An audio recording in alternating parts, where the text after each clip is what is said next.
The long-haired guy from the beginning of the movie visits his brother, who is revealed to be the psycho in the insane asylum, who now knows that there are children in the house. In the meantime, Danny robs his house to look for clues that will specify what happened 30 years ago. But what do you know, the dude comes home just in time for them to get in a fight. No. My brother says you got kids in that house. Now, do you? Like I tell you,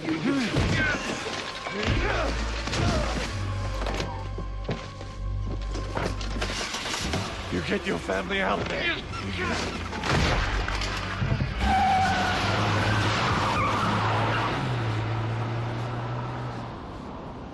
Our hero, ladies and gentlemen. He breaks into people's houses, headbutts them, and leaves them to die in an alley. Stop breaking the law, asshole! In the meantime, the kids, who seem a little more evil than before, encourage the bully from earlier to enter the Cubbyhouse to fall into a nasty little trap. Hey kids! Tired of your dorky old Bully Killer 3000? Then try the brand new Bully Killer 4000, now with CGI cockroach action. Warning, Bully Killer 4000 is actually just a cheap cash-in on an already popular product and probably won't work. Keep away from meddling mothers, cockroaches not included. Back in the alley, the guy gets killed by the vines that apparently traveled there through the sewers. Oh hell, lots of fertilizer down there, I'll buy it. And that same night, Danny and his girlfriend go inside the Cubbyhouse to make out. Apparently child murder and Satanism really get Australian chicks off. I gotta make a note of that. Bronwyn then runs out in a panic and claims that she only acted like that because she was possessed. Yeah, right. And Danny then spots his siblings go in there to chant again and drags them out when he sees that they're about to cut themselves. Ow! Now you guys are coming with me, okay? Come on. Raven, quit playing around. Come on, Natalie. What the hell's happening? Look, it's not as bad as it looks. Yeah, Mom, you're totally overreacting. It's not like they were praying to Satan and cutting each other and trying to slice my arm off or anything. Okay, to be fair, he does try to explain afterwards, but of course his mother won't believe him. The next day he finds the kids' creepy drawings and the weird message that the printer spat out earlier, while Bill finally tears the Cubbyhouse down.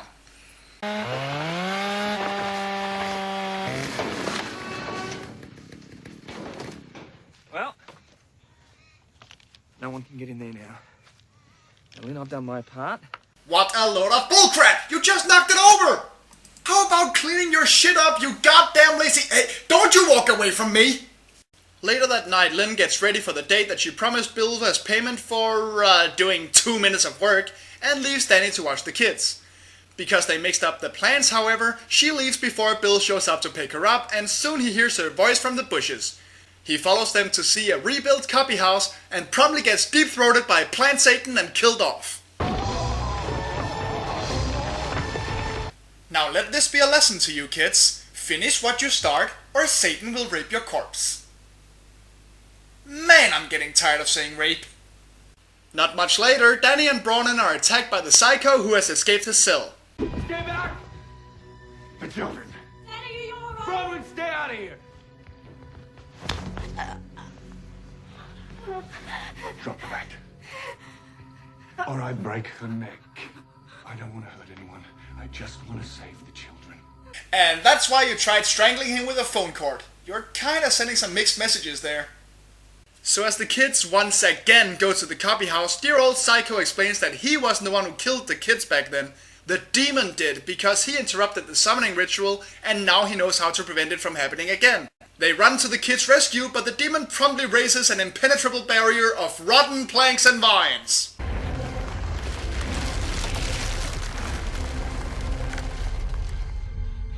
What the hell's going on around here? It's coming. Done, luck, done! Now this is where it gets a little weird, so try and see if you can keep up with this. To banish the demon, they had to say his name 3 times out loud. And the psycho guy reasons that it's not the name on the paper because, well, the demon would never give its real name away, and thus they're down to 2 choices. Now his strategy is that he will read aloud one of the names, and if that should fail, Danny will have to read the last one aloud.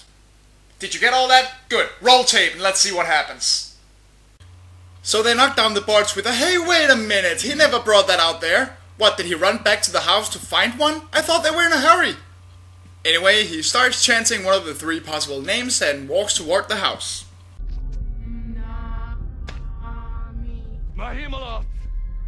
Mahimaloth! I spit blood on thy name! You're going with Behemoth. Is that your final answer? Mahimaloth! Alright then, Behemoth it is. Let's see if you won. Mahimaloth! I spit blood!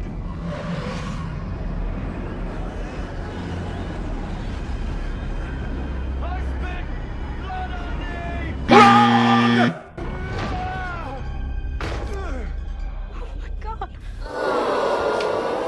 Oh, I'm sorry, that was not the correct answer.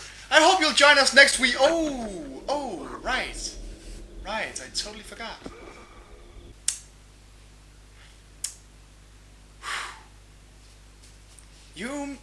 We might want to call this guy's family.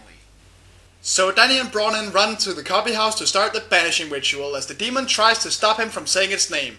It has the children half dragged through the portal, but Danny pulls through and manages to seal it up before it can get them. They drag the children outside and all is well once again.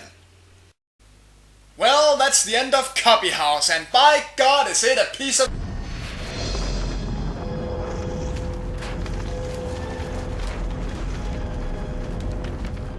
Okay, so the demon isn't done playing with them even though it was just banished to hell. The Cubbyhouse sets on fire and they run home but can't get inside as it boards itself up and the tools from the shed come to life and start chasing them.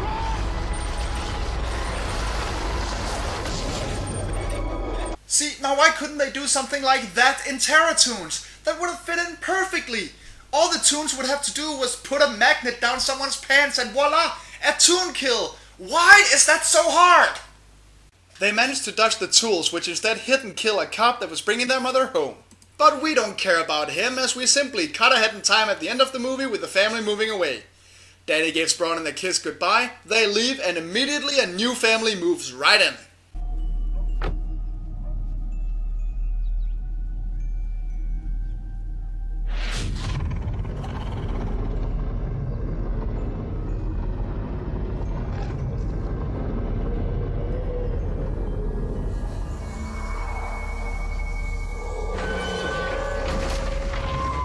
Bullshit!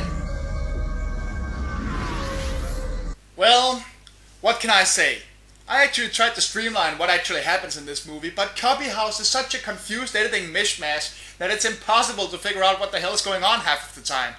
The pointlessness of it all, along with the bad acting and the horrendous CGI, just hampers a simple concept that should have worked.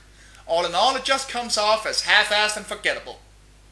This is Horrible Horror, where I put my life on the line for your entertainment. I'm out. Just moved in my new house today. Moving was hard, but I got squared away. Bells started ringing and chains rattled loud. I knew I'd moved in a haunted house. Still I made up in my mind to stay. Nothing was gonna drive me away. When I seen something to give me the creep, had one big eye and a two big feet.